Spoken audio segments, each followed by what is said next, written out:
이 땅의 황무함을 보소서. 하늘의 하나님, 긍휼을 베푸시는 주여, 우리의 죄악 용서하소서. 이 땅 고쳐 주소서. 이제 우리 모두 하나 되어 이 땅에 무너진 기초를 다시 쌓을 때 우리의 우상들을 태우신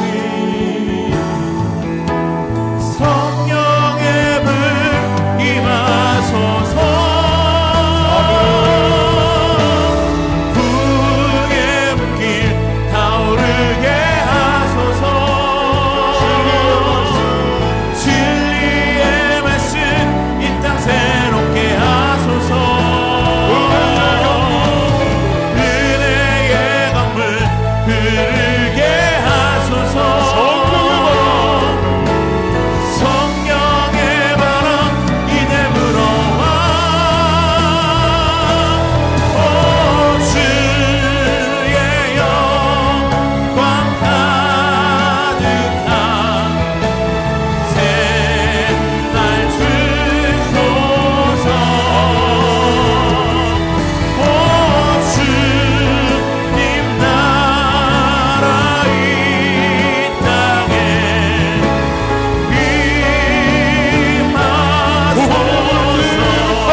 말씀은 어제 큐티 본문입니다. 신명기 7장 12절에서 26절 말씀, 신명기 7장 12절에서 26절 말씀 우리 한 절씩 교독하도록 하겠습니다. 너희가 이 모든 법도를 듣고 지켜 행하며 내 하나님 여호와께서 내 조상들에게 맹세하신 언약을 지켜 내게 인애를 베푸실 것이라. 곧 너를 사랑하시고 복을 주사 너를 번성하게 하시되 내게 주리라고 내 조상들에게 맹세하신 땅에서 내 소생에게 은혜를 베푸시며 내 토지소 산과 곡식과 포도주와 기름을 풍성하게 하시고 내 소와 양을 번식하게 하시리니 내가 복을 받음이 만민보다 훨씬 더하여 너희 중에 남녀와 너희의 짐승의 암수에 생육하지 못함이 없을 것이며 여호와께서 또 모든 질병을 내게서 멀리하사 너희가 아는 애굽의 악질에 걸리지 않게 하시고 너를 미워하는 모든 자에게 걸리게 하실 것이라.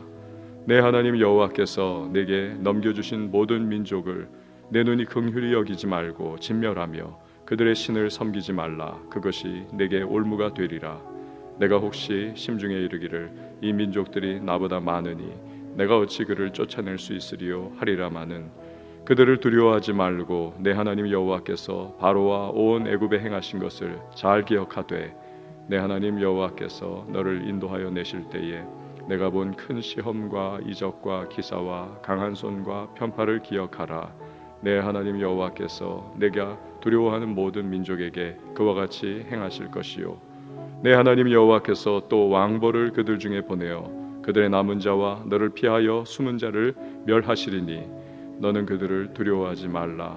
너희의 하나님 여호와 곧 크고 두려운 하나님이 너희 중에 계심이니라. 내 하나님 여호와께서 이 민족들을 내 앞에서 조금씩 쫓아내시리니 너는 그들을 급히 멸하지 말라. 들짐승이 번성하여 너를 해할까 하노라.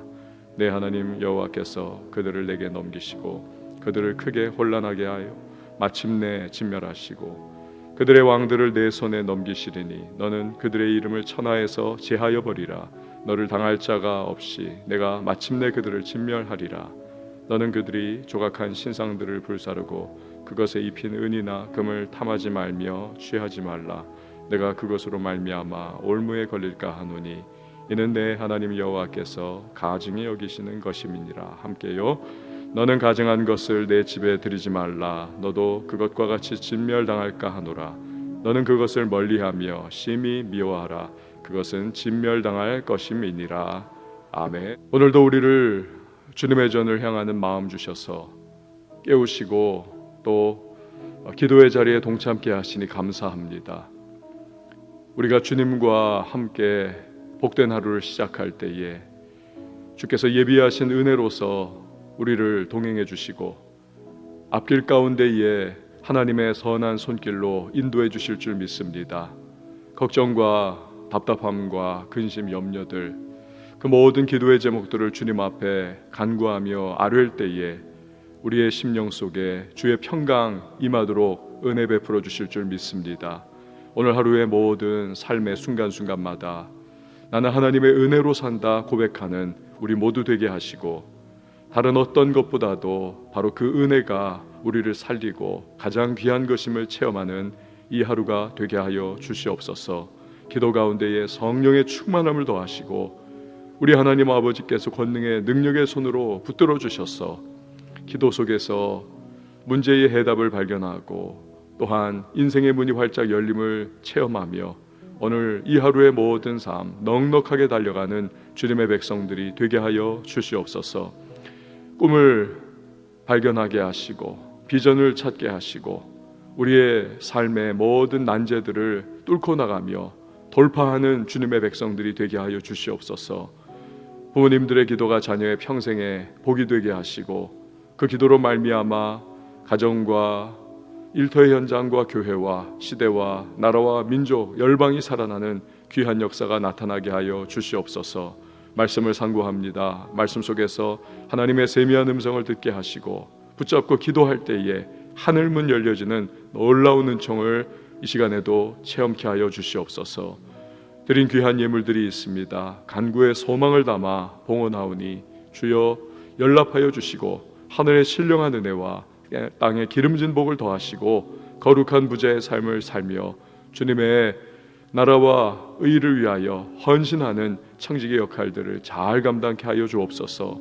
예물 위에 쓰여져 있는 그 모든 감사와 간구의 제목 하나하나마다 우리 하나님께서 살피시고 최선의 때에 최상의 방법으로 응답하여 주시옵소서. 오늘도 섬기는 반주자에게 은혜와 능력으로 함께 해주셔서 그 섬김이 기쁨되게 하시고 하나님의 기억해 주시는 복된 사역이 될 수 있도록 주여 그 삶에 늘 복을 허락하여 주시옵소서. 예수님의 이름으로 기도합니다. 아멘.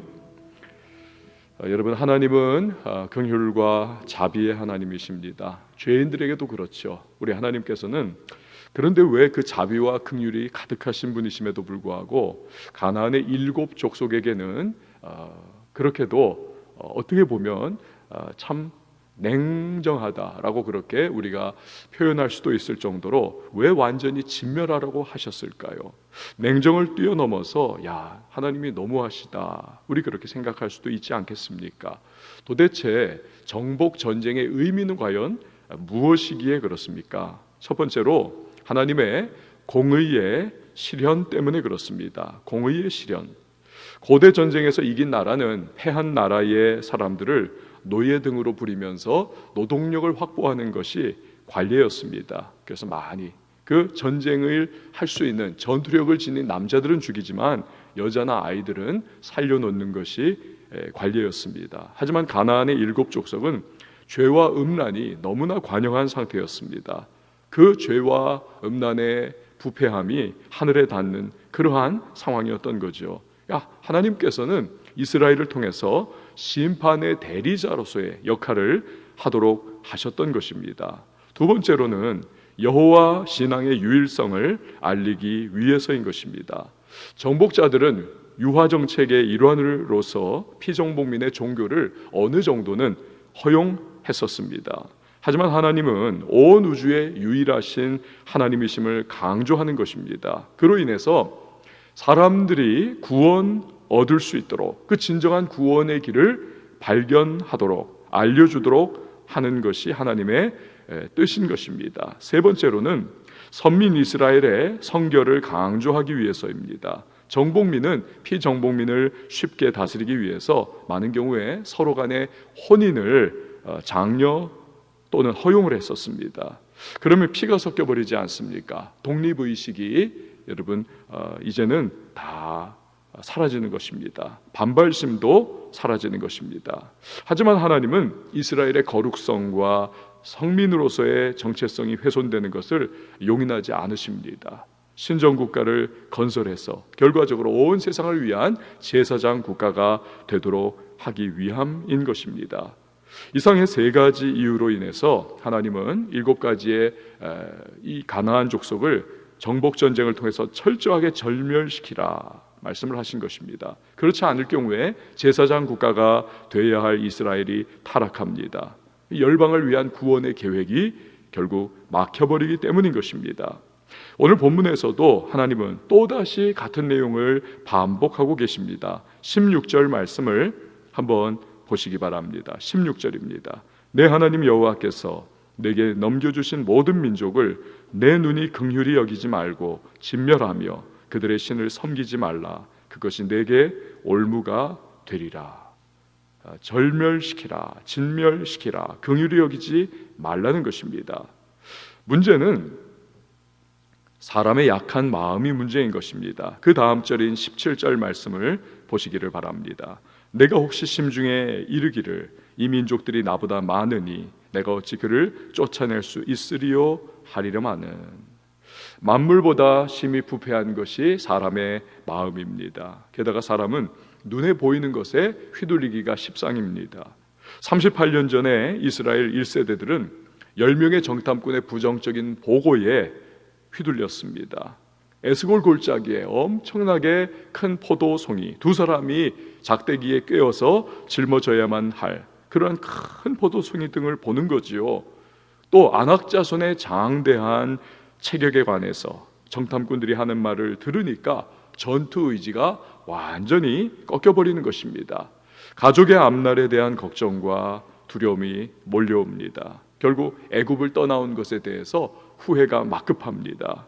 그러면서 하나님을 원망했던 것입니다. 이런 1세대의 실패를 이제 조금 있으면 가나안 정복 전쟁을 펼칠 2세대 이스라엘이 혹시 갖지는 않을까 하나님은 걱정되셨던 것이지요. 그래서 모세를 통해서 두려움을 극복할 해법을 주십니다. 그것이 18절과 19절의 내용인 것입니다. 18절과 19절 보면 그들을 두려워하지 말고 내 하나님 여호와께서 바로와 온 애굽에 행하신 것을 잘 기억하되 내 하나님 여호와께서 너를 인도하여 내실 때에 내가 본 큰 시험과 이적과 기사와 강한 손과 편팔을 기억하라. 내 하나님 여호와께서 내가 두려워하는 모든 민족에게 그와 같이 행하실 것이요. 무엇입니까? 하나님이 과거에 애굽에 행하셨던 그 10가지의 재앙을 기억하라는 겁니다. 또한 홍해를 가르셨던 놀라운 일을 기억하라는 것입니다. 당대 최강대국이었던 애굽이 하나님의 능력으로 쑥대밭이 되었습니다. 심지어 바다까지 창조주의 능력 앞에 복종하던 것을 기억해 보라는 것입니다. 그런 하나님이 함께해 주신다는 것입니다. 또 가나안을 반드시 하나님이 주겠다 약속을 하셨다면 도대체 뭐가 두려울 것이 있냐는 것입니다. 전쟁은 여호와께 속한 것인즉 반드시 승리할 것을 말씀하고 계시는 것입니다. 결국 정리해 보자면 이렇게 말할 수 있을 것입니다. 하나님을 아는 지식만큼 담대할 수가 있는 것입니다. 오늘을 살아가는 우리도 마찬가지인 것입니다. 주변을 돌아보면 사실 우리가 두려워할 조건이 가득 차고 넘칩니다. 세상은 원수는 이 시대의 상황과 돌아가는 현실은 강합니다. 우리를 압도할 만한 그러한 모습을 가지고 있습니다. 하지만 우리에게는 하나님이 계십니다. 어떤 하나님이십니까? 우리를 사랑하시는 하나님이십니다. 그의 언약 백성을 결코 포기하지 않으시는 분이 우리의 하나님이십니다. 생명사계로 덮어서 우리를 지키시고 눈동자처럼 보호하시는 분이 바로 우리의 하나님이신 것입니다. 그 아들 예수 그리스도 보내셔서 언약 백성을 구원해 주시는 하나님, 그만큼 우리를 위하시는 하나님, 우리가 이런 하나님을 안다면, 확실히 안다면 세상의 그 어떤 것도 두려워하지 않을 수 있는 것입니다. 여러분, 그래서 바울을 보십시오. 하나님에 관한 지식이 확고하지 않았습니까? 로마서 8장 37절에서 39절 보면, 그러나 이 모든 일에 우리를 사랑하시는 이로 말미암아 우리가 넉넉히 이기느니라. 내가 확신하노니, 뭘 알고 있다는 겁니다. 확신하노니 사망이나 생명이나 천사들이나 권세자들이나 현재일이나 장래일이나 높음이나 능력이나 높음이나 깊음이나 다른 어떤 피조물이라도 우리를 우리 주 그리스도 예수 안에 있는 하나님의 사랑에서 끊을 수 없으리라. 하나님을 아는 지식이 이토록 바울을 담대하게 만들었던 것입니다. 예전에 볼링 교습을 받은 적이 있습니다. 딱 한 달을 받았습니다. 코치가 스텝은 이렇게 밟고 공은 어떻게 던지고 어느 곳을 바라보면서 공을 어느 타이밍에 던져야 한다. 한 달을 딱 받았을 뿐인데 에버리지가 뭐 모르는 분은 모르겠지만 그냥 못하면은 한 260, 잘하면은 280이 계속 나오더라고요. 한 달 반에. 제가 봐도 야, 이건 일취월장이다 생각했습니다. 그런데 놀라운 일이 일어났습니다.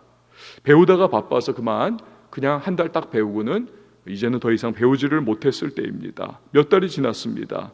오래간만에 볼링을 치러 갔는데 정말 스텝도 다 잊어버리고 공도 어느 타이밍에 어디로 딱 겨냥을 해서 던져야 하는가, 그거 다 감이 안 잡히는 겁니다. 그래서 해보니까 200도 안 나오는 겁니다. 왜 이런 일이 생겼을까? 몸이 볼링을 언제 어떻게 던져야 되는가 체화를 하지 못했던 것입니다. 그러니 시간이 지나니까 원래 상태로 그냥 그대로 돌아와 버리고 말았던 것입니다. 그 몇 달 전에는 그렇게 잘했었는데 그냥 한 달 만에 모든 것을 다 놔버리니까 그냥 몸이 다 풀어져 버리더라는 것입니다. 원래 상태예요. 여러분, 왜 우리가 하나님이 누구신지 알면서도 시간이 지나면 또다시 두려움에 빠지고 흔들거립니까? 그것은 하나님에 대한 지식이 내 것이 되지 못했기 때문입니다. 체화되지 못한 것이죠. 자꾸 두려움의 감정으로 돌아가는 것입니다. 체험의 신앙이 맹목적이다라고 말할 수도 있지만 체험의 신앙이 중요한 이유가, 또 필요한 이유가 바로 그것입니다. 머리로 아는 수준의 하나님 지식이 아니라 몸이 알아야만 합니다. 우리가 하나님을 경험하는 것이 중요하다는 것입니다. 그래서 그분에 대한 지식이 체화된 지식이 되어버리면 환경과 상황을 우리는 너끈히 감당하고 이길 수가 있는 것입니다. 두려움의 순간, 흔들림의 순간, 혼란의 순간이 되면 우리는 언제나 하나님에 관한 지식으로 돌아가야만 합니다. 그러면 다시 심령이 제자리를 잡을 수가 있는 것입니다. 하나님에 대한 지식은 우리 인생 항해의 평형수가 되는 것입니다. 중심추가 되는 것입니다. 오늘 본문을 보면 하나님은 또 하나의 담대할 수 있는 방법을 우리에게 알려주고 계십니다. 21절 말씀을 보시기를 바랍니다. 21절에 보니까 너는 그들을 두려워하지 말라. 너희의 하나님 여호와 곧 크고 두려운 하나님이 너희 중에 계심이니라. 이것을 이렇게 정리하면 좋겠습니다. 세상을 두려워할 것인가, 하나님을 두려워할 것인가? 너는 그들을 두려워하지 말라. 너희 하나님 여호와 곧 크고 두려운 하나님이 너희 중에 계심이니라. 세상을 두려워할 것인가, 하나님을 두려워할 것인가? 예수님은 마태복음 10장 28절에서 말씀하셨죠. 몸은 죽여도 영혼은 능히 죽이지 못하는 자들을 두려워하지 말고 오직 몸과 영혼을 능히 지옥에 멸하시는 자를 두려워하라. 하나님을 두려워한다는 것은 그분을 향한 경외심으로 살아가는 것을 의미합니다. 이스라엘 2세대가 전능하신 하나님을 진심으로 경외하고 거룩한 두려움을 가지고 살아간다면 그들은 잡다한 일곱 족속에 대한 세상적인 두려움에 휘둘리지 않을 것입니다. 애굽도 부숴버린 하나님이 아니십니까? 홍해물도 굴복시키신 하나님이 아니십니까? 이런 두려운 하나님, 우리의 경외의 대상이 될 수밖에 없는 이러한 전능하신 하나님께서 지켜주실 것이고, 가나안 일곱 족속 얼마든지 깨부숴 버리실 것입니다. 세상을 두려워할 것인가? 하나님을 두려워할 것인가? 여러분, 이것이야말로 우리의 신앙의 선배들과 믿음의 위인들이 내려야 했던 결정이었던 것입니다. 바른 결정에 의해서 그들은 놀라울 정도로 담대한 인생을 살아갈 수 있었던 것입니다. 종교개혁자 마틴 루터를 보십시오. 왕마저도 굴복할 수밖에 없는 교황의 위협과 거센 도전이 계속됩니다. 그 역시도 사람인지라 두려움에 휩싸여 버렸습니다. 좌절감을 느꼈습니다. 그래서 얼굴 표정이 말이 아니고 어깨가 구부러지고 낙심의 모습이 그대로 드러났던 그런 때가 있다고 합니다. 마치 계란으로 바위를 치는 것과 같은, 야, 내가 이거 혼자 이렇게 싸운다고 해가지고 이 교황과 가톨릭이 하나님 앞에 이게 바로 설 수가 있을 것인가? 어그러진 모든 것이 제자리를 잡을 수 있을 것인가? 그러한 마음, 무기력함. 어느 날 집에 들어가니까 그의 부인이 검은 상복을 입고 맞이를 하더라는 것입니다. 누구 죽었소? 하나님이 죽었습니다. 뭐요? 하나님이 죽었다고? 그 무슨 소리요? 당신이 그렇게 낙심하고 좌절한 걸 보니까 하나님이 죽은 것 아니고 무엇이겠습니까? 이 아내의 말에 루터가 크게 회개를 했다는 것입니다. 그렇구나. 전능하신 하나님이 살아계시는데 내가 왜 내가 교황을 두려워하겠는가? 그리고는 다시 일어나서 담대하게 그는 종교개혁을 해나갔다는 것입니다. 여러분, 오늘 걱정이 밀려옵니까? 두려움이 엄습하십니까? 마귀의 시험과 문제거리가 다가올 때에 여러분 외쳐보십시오. 나는 너를 두려워하지 않을 것이다. 나는 세상을 두려워하지 않을 것이다.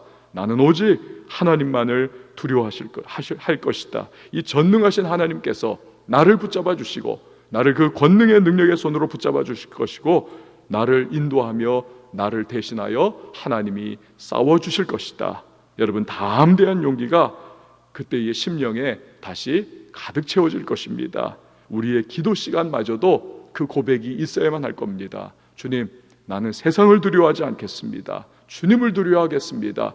그 거룩한 경외감 가운데 살아가겠습니다. 능하신 손으로 붙잡아 주시고 오늘도 내 앞길을 인도하여 주시옵소서. 우리의 기도의 고백 속에 하나님의 능력의 손이 우리를 강하게 붙잡아 주실 것입니다. 이 시간에 우리 함께 찬양하시고 기도하도록 하겠습니다. 주님이 일해 주실 것입니다.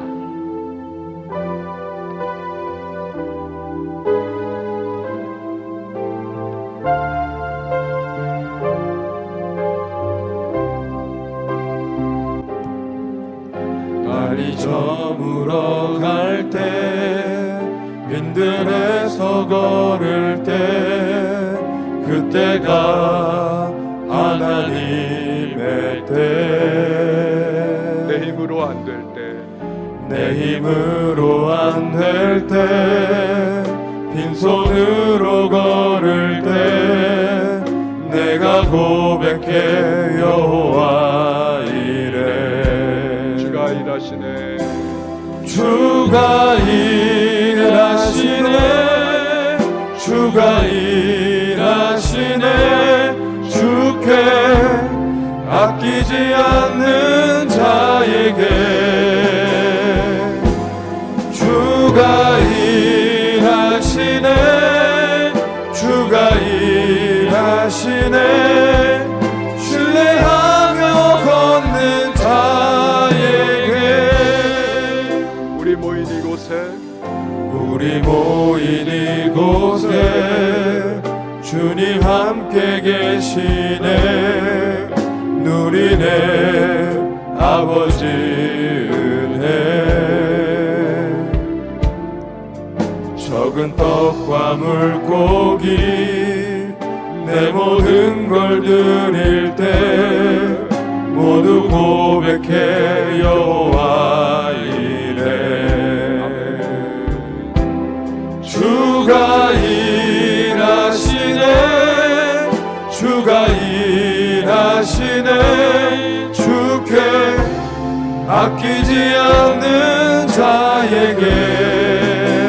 일하시네. 주가 일하시네. 주가 일하시네. 신뢰하며 걷는 자에게 일하시네. 주가 일하시네. 주가 일하시네. 주께 아끼지 않는 자에게 주가 일하시네. 주가 일하시네. 신뢰하며 걷는 자에게. 아멘. 이 시간에 우리 같이 기도하며 나갈 때에 하나님은 순종하는 자를 위대한 축복의 사람으로 세우십니다. 우리가 온전한 순종의 사람이 되기를 기도해야만 하겠습니다. 나의 유불리를 따지지 않고 순종을 향해 나아가는 주님의 말씀의 사람이 될 수 있기를 위하여 우리 기도하십시다. 내 안에 순종치 못하는 구석과 부분이 없지 않은지 돌아보면서 여러분 회개해야만 하겠습니다. 그런 것들을 깨닫게 해달라고, 말씀의 겨울에 비춰볼 수 있도록 도와달라고 우리 기도하십시다. 성령으로 충만케 해주셔서 온전한 순종의 사람이 될 수 있기를 위하여서 이 시간 우리 다 같이 주의 이름 한번 외치고 통성으로 기도합니다.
다시 한번 기도할 때에 교회를 위해서 기도해 주시기 바랍니다. 영적인 전쟁에서 승리하는 교회 될 수 있도록 은혜 베풀어 달라고 기도해 주십시오. 우리의 신앙을 지키기가 참으로 어려운 혼란스러운 세상 가운데 우리 살아가고 있습니다. 왕성의 성도님 모두 다 영적으로 깨어서 주님 앞에 붙들려 있기를 위하여 기도해야만 하겠습니다. 순종을 통해서 주어지는 하나님의 성령의 능력을 하나님 경험하게 하시고 우리 교회가 말씀 앞에 순종하는 교회가 될 수 있기를 위하여 기도해 주시기 바랍니다. 특별히 우리 다음 세대를 위해서 하나님 앞에 기도해 주십시오. 순종의 세대 되게 하시고 영적 전쟁과 혼란과 혼미 속에서 승리하는 우리의 다음 세대 여호수아 세대가 될 수 있도록 은혜를 베풀어 달라고 우리 교회를 위해서 이 시간에 주여 한번 외치고 기도합니다.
민족과 열방을 위하여 기도해 주시기 바랍니다. 코로나19가 속히 종식되기를 위해서 기도해 주시고 치료제가 개발될 수 있도록 의과학자들에게 지혜 주시기를 위하여 기도해 주시기 바랍니다. 나라의 무너진 경제 회복을 위하여 기도해 주시고 온 세상의 치유와 회복을 위하여 또 북녘 땅의 비핵화를 위해서 복음으로 통일되는 그날이 임할 수 있기를 위하여서 여러분 기도해 주실 때에 우리 민족과 열방의 회복을 위하여서 우리 주님의 이름 한번 외치고 기도합니다.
이 시간에 간절히 기도할 때에 우리 개인의 기도의 제목을 주님 앞에 가지고 나왔습니다.